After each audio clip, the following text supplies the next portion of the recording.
नमस्कार किसान भाइयों, स्वागत है आपका हमारे YouTube चैनल उन्नत किसान में। इस वीडियो में हम बात करेंगे लहसुन की फसल में यूरिया का क्या महत्व है, यूरिया का उपयोग लहसुन की फसल में कब कब करना चाहिए। किसान भाइयों, लहसुन की फसल को सबसे ज़्यादा नाइट्रोजन की आवश्यकता होती है और नाइट्रोजन की पूर्ति के लिए सबसे मुख्य स्रोत माना जाता है यूरिया। यूरिया के अंदर 46% नाइट्रोजन पाई जाती है, जो हर एक फसल के लिए काफ़ी ज़्यादा फायदेमंद होती है, क्योंकि हर एक फसल की अच्छी ग्रोथ के लिए, उसमें हरापन लाने के लिए नाइट्रोजन की पूर्ति हमें समय समय पर करना ही पड़ता है। तो आइए इस वीडियो के माध्यम से हम जानेंगे कि लहसुन की फसल में यूरिया का क्या महत्व है और कब कब इसका उपयोग हमें करना चाहिए। तो पूरी जानकारी के लिए आप वीडियो को अंत तक देखिए, और जो किसान भाई चैनल पर पहली बार आए हैं तो हमारे चैनल को नीचे स्क्रीन पर दिए लाल अक्षरों के सब्सक्राइब के बटन को दबाकर चैनल को सब्सक्राइब कर लीजिए। साथ ही घंटी के निशान को भी दबा दीजिए, ताकि आगे भी आपको हमारे चैनल पर नई नई जानकारियाँ मिलती रहेगी। किसान भाइयों, बात करते हैं लहसुन के बारे में।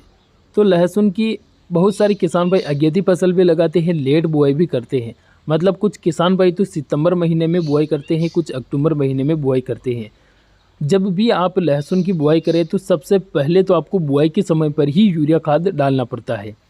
यूरिया खाद अगर आप नहीं डालते हैं तो डीएपी डालना है, डीएपी नहीं डालते हैं तो एनपीके 12-32-16 डालना है।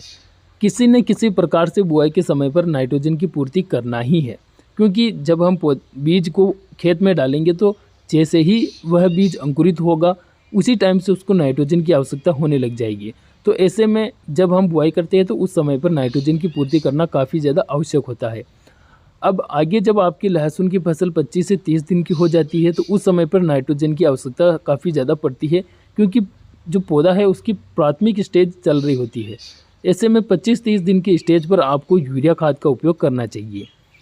उस समय पर अगर आप यूरिया खाद का उपयोग करते हैं तो लहसुन की फसल में पीलापन की समस्या भी दूर होती है, साथ ही साथ पौधे की ग्रोथ भी बढ़ती है। अगर आगे की बात की जाए तो आगे जब आपकी फसल 40-50 दिन की होती है तो उस समय पर भी आपको यूरिया का उपयोग करना पड़ता है। उस समय पर आप दूसरी बार यूरिया का उपयोग करेंगे। अगर बुआई के समय पर भी आप यूरिया का उपयोग कर रहे हैं तो 40 से 50 दिन की स्टेज पर तीसरी बार यूरिया का उपयोग करना पड़ेगा। उस टाइम पर पौधे की द्वितीयक अवस्था होती है, तो द्वितीयक अवस्था में भी नाइट्रोजन की आवश्यकता होती है। किसान भाइयों, उस समय पर यूरिया का उपयोग करने से पौधे में रोग प्रतिरोधक क्षमता भी उत्पन्न होगी, साथ ही साथ पौधे की ग्रोथ भी बढ़ेगी और आने वाले समय में जो कंद बनेगा वह भी बड़ा बनेगा। तो ऐसे में यूरिया का उपयोग आपको कम से कम 2 से 3 बार लहसुन की फसल में करना ही चाहिए।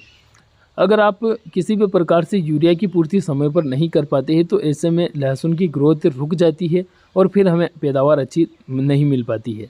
तो लहसुन की फसल में यूरिया का काफ़ी बड़ा महत्व माना गया है, नाइट्रोजन का भी काफ़ी बड़ा महत्व है। तो नाइट्रोजन की पूर्ति के लिए आप यूरिया का उपयोग समय समय पर लहसुन की फसल में करते रहिए।